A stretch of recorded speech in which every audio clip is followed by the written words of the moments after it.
I'm here in Hong Kong and I'm with Mark Heath of Citrix. Mark, you gave a great keynote. And let's just talk about a little bit about Citrix, a little bit about your involvement in the ARM ecosystem, and enjoy this beautiful day here in Hong Kong. It's great to be here. It's been grey and cold in the UK for 6 months, so to be here semi-tropical is fantastic. So can you talk a little bit about what you do at Citrix? Sure, I'm the VP for server virtualization products at Citrix, and we build a product called XenServer, which is built on open source Xen, and we've been involved with open source Xen for a long time. And XenServer is both a server virtualization product for x86, and it's also a platform for other Citrix products.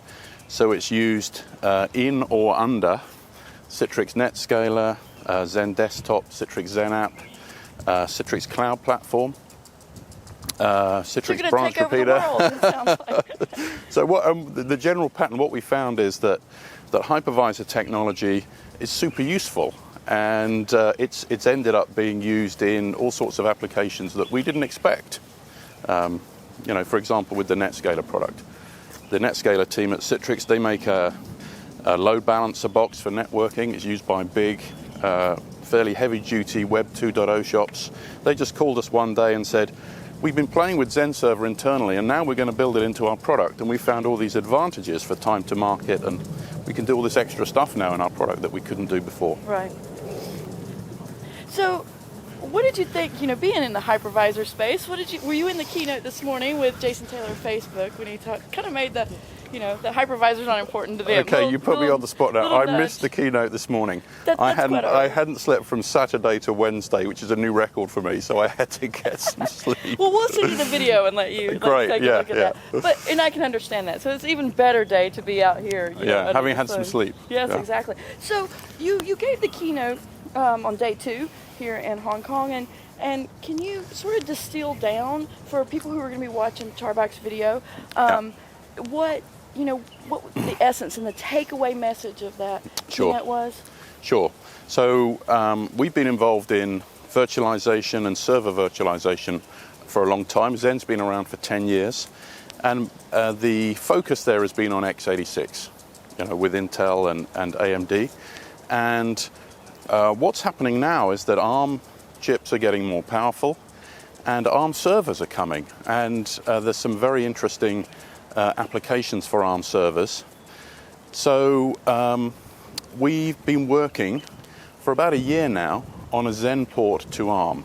So we're going to get open source Xen working on ARM, and then as Citrix we'll be looking for applications of open source Xen on ARM in server virtualization in the new ARM servers. So how can our developers and our engineers here at Linaro, or even the community of engineers, be more involved with what you all are doing? How do you see, not only us being more involved with what you're doing, but you being more involved with what we're doing? Well, we've got a good story for involvement there, because all of the Xen on ARM is being done as open source. So it's out there. If you go to xen.org and look at the ARM projects, it's there, and people can get involved. People from other parts of the community. Citrix is only a fairly small part of the Xen community. Only about 30% of the contributions come from Citrix. There's a very broad ecosystem of other partners who are involved, and anybody can get involved. It's out there. It's open source. It's on xen.org, and we'd love people to get involved and help accelerate the Xen on ARM port and the applications of Xen on ARM. Well, I know you made the comment that you guys would be joining Linaro. Yes, we're going to join Linaro. Is that around the April time frame, maybe? Yes, we're going to join Linaro as soon as possible in second quarter of this year. That's really exciting, and I'm looking forward to that collaborative effort and how we're all going to work together in that and sort of push this forward. Is there anything that you'd like people to know about Xen, about Citrix, about anything you've discovered here, what your takeaway is from Connect that you'd like people to know about? Well, I'm really here. This is my first Connect, so I've been here learning. We're just joining Linaro, learning about Linaro, learning about Connect. And what struck me here is that how broad it is. There are people here doing Android stuff. There are people doing servers. So it's a very broad community. And it's my first visit, and we're not members yet. We're here as guests, which is great. We've been made very welcome. it's just the scale of the ambition of the project looks great, and it's clear that ARM on servers is important to this group, and so we think the main decisions about virtualization on ARM for the industry are going to be made here, and that's really why we've joined. We see it as key. We're excited because this is probably the only place that you really see companies who don't typically join each other or come together sit down literally around the table and come up with the future. And that future of Linux on ARM, or with now with our LEG group, our enterprise group, our networking group, we have all these new and exciting things that we're working on. And now that you guys are going to be part of it, and so with that.